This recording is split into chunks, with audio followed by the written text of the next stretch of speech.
Ce programme est une rediffusion. C'est pas normal. Une situation vous déplaît, vous en avez gros sur le cœur, vous êtes exaspéré par un certain nombre d'événements. Radio Côte d'Ivoire vous ouvre une lucarne pour crier votre mécontentement dans le bon ton, la courtoisie et le respect. Je dois contre le collège des professeurs. On dit code d'inscription en ligne, plus de renseignements, affectés de l'élève, 6e et 5e, kit d'inscription des affectés de l'élève, permis, livret scolaire, RAM, chemise cartonnée et enveloppe timbrée. Je me plains contre cela. La ministre a dit que je vais payer. Voilà, c'est pas normal ici. C'est moto, j'ai dit. Moto, ça fait accident, ça tue. Même les enfants, la maman justice, c'est quand ils les parlent. Ils ne vous écoutent non pas. Donc, vraiment, je voulais passer par vous pour lancer un message aux communautés. Il n'y a qu'à vraiment voir les enfants. Quand le chef de brigade du sous-préfet là, le maire est là. Mais ça vit tous les jours. Il y a quelque chose qui ne va pas du tout. Les lampadaires ne sont pas éclairés. Aujourd'hui où je vous parle, je peux dire que l'éclairage public, non pas. Le village est dans le noir. Voilà, donc vraiment, en tout cas, on demande pardon. Notre lampadaire, peut-être mon cri de cœur.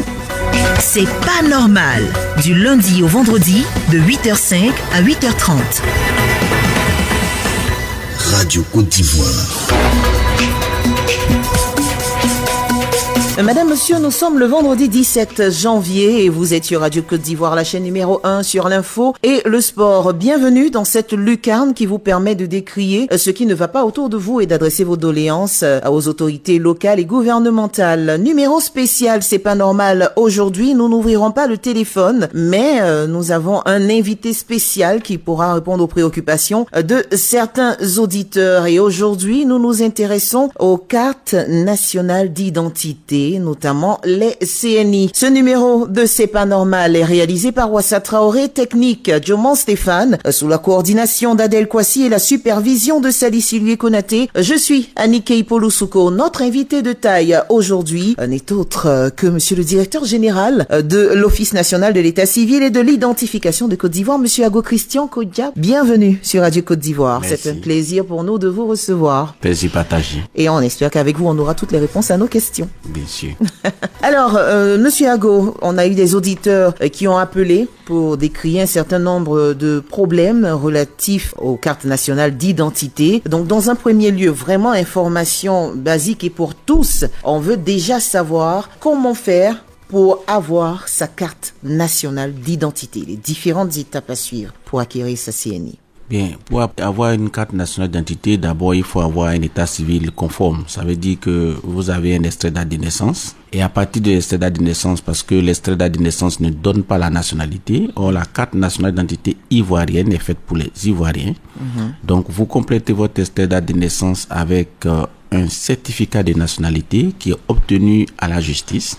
Pour obtenir le certificat de nationalité, vous allez donner la preuve que vous êtes Ivoirien au juge, c'est-à-dire soit la pièce d'identité ivoirienne de votre père ou de votre mère, et ensuite vous allez ou bien votre décret de naturalisation, et vous allez venir avec ces documents à l'Office national de l'état civil et de l'identification, muni de votre timbre acheté en ligne. Ça, c'est pour ceux qui font une nouvelle demande.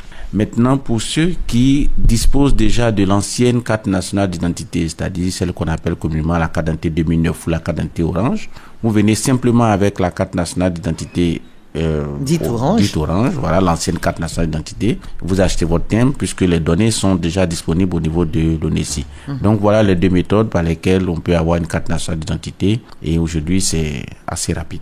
D'accord. Alors, monsieur le directeur, parlons justement de timbre. Hier, nous avons eu l'intervention d'un auditeur qui rencontrait quelques problèmes en ce qui concerne les timbres en question. On vous propose d'écouter cet élément sonore. On revient juste après. Olaï Constant, Bobo. J'ai égaré ma carte, je suis allé renouveler là-bas, dans un centre à 8e tranche à Kokodia. Maintenant, ils m'ont dit que je dois acheter thème en ligne et qu'on ne doit pas acheter dans les centres là-bas. Maintenant, pour acheter, il faut acheter soit par monnaie ou que tu vas maintenant dans un cyber pour établir et venir avec. Maintenant, j'ai fait ça. Je suis en entente. Ils m'ont donné 3 mois. Je suis reparti pour retirer ma carte. On dit que ça ne peut pas sortir, que d'appeler le 1340. Maintenant, j'appelle. On m'a dit qu'il y a un problème au niveau de thème que j'ai acheté pour envoyer là, et que ça peut pas me permettre d'établir une carte. Pourtant, chez eux là-bas, on ne peut pas payer. On dit quand tu vas, on dit forcément, il faut aller payer sur ton téléphone et que tu ramènes maintenant les thèmes là-bas, les reçus là-bas. On dit le reçu ne peut pas me permettre d'établir une carte. J'ai déjà payé en ligne 5 000. Si ça ne peut pas me permettre, j'ai appelé aussi l'opérateur qui m'a permis de payer. On m'a dit que eux aussi, ils ne prennent pas ça en compte. En ce moment, je ne sais pas qui va rembourser mes 5 000. Il n'y a pas de carte. Il n'y a pas aussi mes 5 000 francs. Monsieur le directeur général, alors l'intervention de cet auditeur parlant des timbres. Oui, c'est un cas très anecdotique et vous me donnez là l'opportunité de pouvoir donner beaucoup plus d'indications à nos concitoyens pour que ce fléau là disparaisse. C'est vrai que depuis un certain temps, sinon depuis plus d'une année, à l'Office national de l'état civil d'identification, comme dans beaucoup d'administrations, nous n'encourageons pas la manipulation d'espèces. Alors, toutes nos opérations se passent en ligne. Donc, aujourd'hui, le processus est vraiment facilité puisqu'on sait que tout le monde dispose plutôt de moyens de paiement dans les téléphones et tout ça. Donc, les citoyens qui le peuvent, et nous les encourageons vivement, peuvent effectuer la transaction d'achat des timbres eux-mêmes sans assistance. Donc, ça veut dire que c'est plus sécurisé puisque tout se fait en ligne sur le site internet de l'ONESI.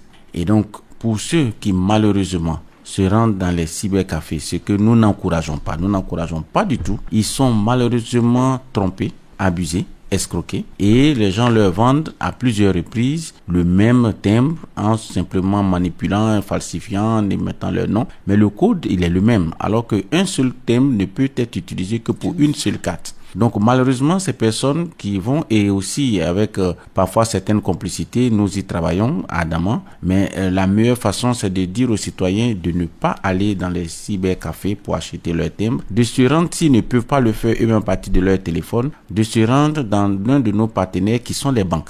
Donc nous avons des banques affiliées qui sont les seules qui peuvent permettre de payer le timbre lorsqu'on ne peut pas le faire de son propre téléphone. Je déconseille formellement à toute personne d'aller dans un cybercafé parce que je dis pas que je jette pas l'opprobre sur tous les cybercafés, mais le plus souvent, en tout cas dans la grande partie des cas, les cybercafés leur vendent des thèmes qui ont déjà été utilisés et notre système il est infaillible. Dès qu'une référence a déjà été utilisée pour produire une carte, elle ne peut plus servir à une deuxième carte.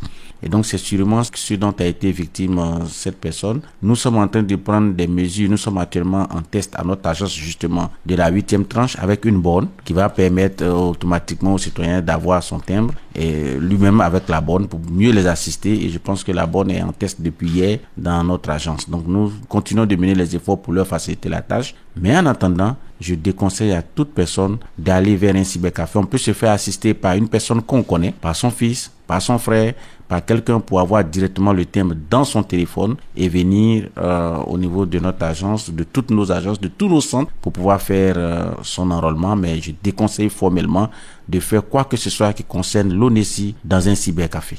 D'accord. Donc, beaucoup de courage encore à cet auditeur. Malheureusement, il a perdu, on va dire, ses 5 000 francs parce qu'il ne peut pas récupérer ses 5 000 francs et le timbre n'est pas valide. Il a l'occasion d'acheter un autre timbre, justement, sur les conseils de monsieur le directeur général. On a une autre préoccupation d'un auditeur. Là, on n'a pas d'éléments sonores, mais on l'a enregistré. Kwanda Ibrahim, qui nous a appelé le San Pedro, il l'a dit, et je cite, « Les agents de l'ONESI exigent 12 000 francs CFA pour l'enrôlement à la carte nationale d'identité. Cependant, il n'enrôle que 70 personnes par visite. Cette pratique est problématique et mérite une révision.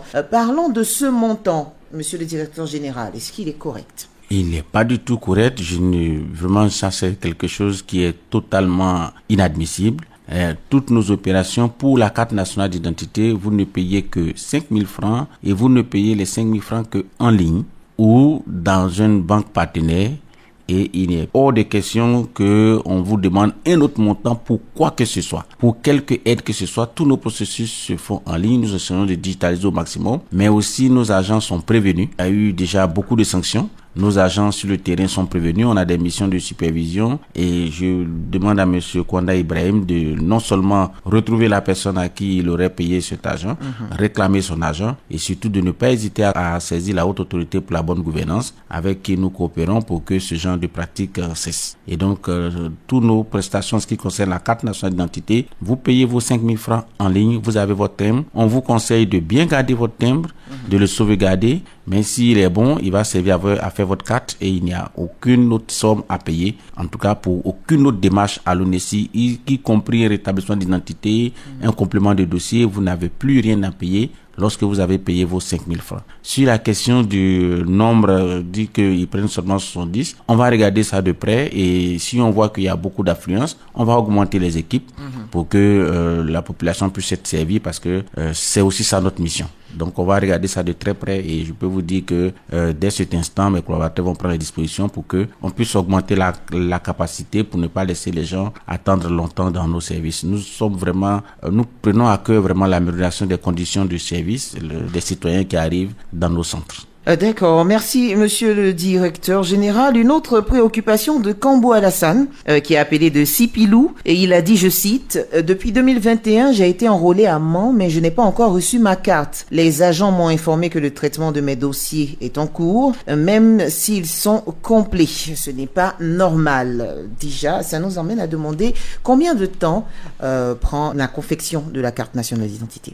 Il n'y a pas de durée, je peux dire de durée déterminée. Tout dépend des informations que vous nous produisez et de la véracité, ou je peux dire de l'authenticité de ces informations. Mais de façon normale. Aujourd'hui, nous sommes ramenés à moins d'une dizaine de jours, sinon même nous sommes en train de descendre maintenant quasiment 5 jours, le temps de traitement d'une carte, de l'enrôlement jusqu'à la production de la carte. Ce qui peut arriver, c'est que la carte peut être produite, mais elle doit être maintenant réacheminée vers le centre de retrait qui est par défaut le centre d'enrôlement. Et cela peut prendre aussi des durées variables, mais en moyenne, nous sommes dans une dizaine de jours sur tout ce processus que nous essayons toujours de continuer d'améliorer.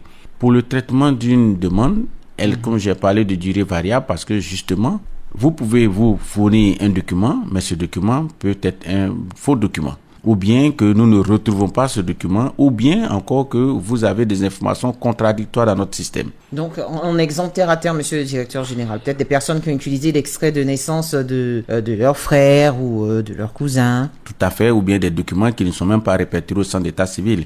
Vous avez vu hier, comme ça je voyais sur la presse qu'à Azopé, il y a une filière de production de faux extraits de date de naissance qui a été démantelée. Et ça veut dire que ce sont des faux documents que les gens vont utiliser et vont se présenter. Mais l'ONESI, en tant que tiers de confiance en matière d'identité, a pris des mesures pour vérifier, authentifier tous les documents qui lui sont apportés. Nous authentifions tous les documents. Alors là, vraiment, nous mettons vraiment un pot d'honneur à authentifier pour que la carte nationale d'identité qui va être délivrée à une personne ou bien la carte de résident soit un document authentique, fiable. Et donc, en cela, ça peut prendre du temps parce que on va vous envoyer un message. Si le contact n'est pas bon, vous n'allez pas réagir. Si vous mettez aussi du temps pour réagir, ça veut dire aussi que cela va impacter le délai de la production. Malheureusement, notre système, il vous demande de vous enrôler. Avant que nous étudions vos dossiers, nous allons regarder dans le centre d'état civil. Nous allons regarder aussi si le juge qui a signé le document, c'est un document aussi authentique pour ce qui concerne votre certificat de nationalité, justement. Et donc, nous allons aller vérifier tous ces documents. Mais aussi, nous allons vérifier ce qu'on appelle des cohérences d'informations. Par exemple, si vous êtes le 18e ou le 25e enfant de votre mère, tout ça, ça attire l'attention. Et donc maintenant, nos systèmes permettent de faire tous ces croisements. Ou si entre vous et votre frère, il n'y a que 3 mois ou 4 mois, ou ainsi de suite, il y a beaucoup d'informations que nous croisons grâce maintenant à nos systèmes qui nous permettent de déceler rapidement des incohérences. Et dans ce cas de figure, on a besoin que vous veniez pour clarifier. Et plus vous mettez de temps pour venir clarifier, ou plus vous avez du mal à clarifier, et plus sera long votre délai de traitement. Et vous allez toujours brandir votre récépissé pour dire que j'attends ma carte, mais vous savez pertinemment le problème. Et comme nous sommes astreints à la protection des données à caractère personnel, ce sont des informations que nous ne pouvons donner que à la personne elle-même. Ouais. Donc déjà, chers auditeurs, avant de pouvoir décrier quelque chose, il faut s'assurer d'être en règle et de respecter toutes les conditions.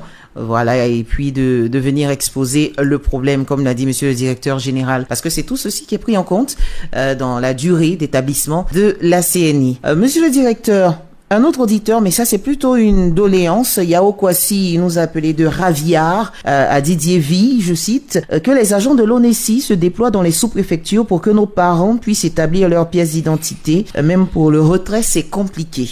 Et en somme, il fait une doléance, il demande qu'il y ait des agents un peu plus proches pour les parents sexagénaires qui n'arrivent peut-être pas à se déplacer pour aller en ville, se faire enrôler. Il a cette doléance-là. Et puis savoir aussi s'il y a possibilité de faire une demande à l'ONESI pour avoir des agents enrôleurs dans certaines localités. Quelles sont les conditions à remplir pour ça? La doléance est déjà entendue, même déjà exécutée. Parce que au niveau de l'ONESI, déjà, par défaut, dès l'instant que vous appelez soit à notre service le 1340 ou bien que vous nous faites un email à partir de demande.enrôlement@onesi.ci, en tout cas que vous allez, ou bien que vous envoyez quelqu'un dans l'un de nos centres pour nous dire qu'il y a un enrôlement à faire pour une personne malade et que vous donnez la preuve justement avec un document médical, ou bien pour toute personne âgée de plus de 65 ans, alors nos équipes se déplacent et vont faire l'enrôlement avec votre autorisation bien sûr, à domicile à l'heure que vous avez choisi. Cela se fait et même pour des personnes qui sont à l'hôpital et avec l'accord des médecins, nous allons et nous faisons des enrôlements. Ça, c'est le classique. Maintenant, donc ça veut dire que toute personne âgée, on n'a pas besoin vraiment de la déplacer pour venir dans notre centre. Et donc, nous déplaçons. Maintenant, pour les personnes dans les communautés, alors il suffit tout simplement de nous faire la demande et en général de saisir le sous-préfet de votre localité pour que le sous-préfet contacte le représentant de l'ONESI, parce que nous avons des superviseurs, nous avons des délégués régionaux qui sont au niveau régional et des superviseurs qui couvrent aussi tout l'espace régional. Alors ceux-là vont organiser avec vous la mission de l'Office national de l'état civil et de l'identification dans votre localité. Nous voulons tout simplement avoir un point focal, s'assurer que vous regroupez au moins une cinquantaine de personnes pour que nos ressources soient bien utilisées. Et alors les équipes vont venir et je peux dire à M. Yao Kwasi que déjà nos collègues l'ont déjà entendu. Il suffit simplement de prendre attache avec le sous-préfet et la mission sera organisée. Merci beaucoup, monsieur le directeur. Et cela aussi valable pour toutes les autres personnes, tous les cadres, même les syndics, même les quartiers et qui veulent que l'ONESI arrive. Nous organisons l'opération et nous sommes très mobiles. Nos équipes vont venir. Actuellement, nous avons des équipes même qui aussi sillonnent les marchés pour que nos mamans qui sont au marché, on ne souhaite même pas qu'elles se déplacent parce que si elles laissent son étal pendant 10 minutes ou 15 minutes pour faire un rang au niveau de l'ONESI, il n'y aura plus rien en retour. Et donc, nous faisons en sorte que dans le marché, nos équipes arrivent, les sensibilisent, elles apportent les pièces et le lendemain, on fait les enrôlements et on va aussi leur remettre les cartes. D'accord. Est-ce que c'est payant quand on va solliciter le déplacement d'agents enrôleurs de l'ONESI? Ça me permet de rassurer encore que ce service n'est pas payant. À l'ONESI, pour une carte nationale d'identité, vous ne payez que les 5 000 francs CFA et de préférence en ligne ou dans une banque partenaire. Voilà qui est très très clair. Alors, monsieur le directeur général, merci beaucoup pour ces informations. Avant de terminer, est-ce qu'il y a un numéro vert ou un contact en cas de préoccupation de ces auditeurs-là, des numéros qu'ils peuvent appeler pour avoir toutes les informations dont ils ont besoin? Notre premier numéro de contact, c'est le 1340. J'ai compris qu'il est souvent engorgé à cause du nombre d'appels, mais on leur demande d'insister et en général, vous avez toujours quelqu'un au bout. Nous sommes en train de renforcer aussi la capacité du 1340 pour prendre beaucoup plus de personnes. C'est un numéro court à travers lequel on peut contacter l'ONESI, mais on peut aussi passer par le numéro qui est le 27 20 30 79 00 ou le 27 20 25 45 59 et on peut aussi nous contacter par email. Par email pour les questions d'enrôlement, c'est demande.enrôlement@onesi.ci ou encore mieux, contacter tout de suite le sous-préfet de sa localité. Nous sommes en parfaite symbiose avec les sous-préfets et qui va vous orienter vers l'agent ONESI le plus proche. Et nous essayons d'avoir dans toutes les grandes régions des bureaux de l'ONESI, des délégations régionales et avec des superviseurs et nous essayons d'être vraiment le plus proche possible de la population. D'accord. Merci beaucoup, monsieur le directeur général. Nous avons terminé cette rubrique. Un appel à lancer ou des précisions quand même à l'endroit de ces auditeurs qui vous écoutent sur toute l'étendue du territoire parce que Radio Côte d'Ivoire assure une couverture de 99%. On peut se le permettre, on peut se permettre de le dire, 99%, même dans la forêt de Taï. J'en ai entendu répondu. Donc un message, un appel à l'endroit de ces personnes-là. Déjà, merci pour l'opportunité que vous donnez de encore nous rapprocher de la population. Mais l'appel que je veux lancer, c'est dire aux gens que nous sommes en train vraiment de donner à la Côte d'Ivoire un mécanisme, un système d'identification fiable, et nous avons besoin de la participation de tous. Le gouvernement le président de la République a prolongé récemment la loi spéciale de rétablissement d'identité qui va permettre à ceux qui n'ont pas eu de documents ou ceux qui utilisent des documents et qui ne leur appartiennent pas ou des documents contrefaits ou ceux dont l'extrait ne se retrouve pas dans un registre de venir auprès de la mairie ou de la sous-préfecture pour qu'avec l'appui des tribunaux, ils puissent disposer d'un document légal. Et lorsque nous allons procéder au rétablissement d'identité de tout le monde, on va avoir maintenant en Côte d'Ivoire chaque personne qui va disposer d'un numéro national d'identification, que vous soyez ivoirien ou étranger, chacun à sa case, que personne ne s'inquiète. Nous sommes en train de faire un travail fiable et sérieux pour l'avenir de la Côte d'Ivoire. Nous demandons vraiment la participation de tous parce que le gouvernement a mis les moyens à disposition et que nous sommes aussi disponibles pour que l'identité en Côte d'Ivoire ne soit plus question de difficulté. Merci beaucoup, monsieur le directeur général. Information aussi à retenir. Le 1340, c'est le numéro vert, on va le dire, qui est pas vraiment gratuit aussi, de l'ONESI, ou le 27 20 30 79 00, ou même vous pouvez poser vos préoccupations en ligne sur le site demande.enrôlement@onesi.ci. Monsieur Ago Christian Kodia, je rappelle que vous êtes le directeur général de l'Office national de l'état civil et de l'identification de Côte d'Ivoire. Merci d'avoir répondu présent à notre invitation. Merci à Radio Côte d'Ivoire, merci à vous. On espère vous revoir très très bientôt pour d'autres informations. Avec plaisir. Relatives à l'ONESI. Madame, monsieur, ce numéro spécial de C'est pas normal, spécial ONESI, c'est terminé. Coordination Adèle Kouassi, supervision Sali Silué Konaté. Merci à toute l'équipe. Wassa Traoré à la réalisation, Joron Stéphane à la technique. C'était Anike Ipolosouko.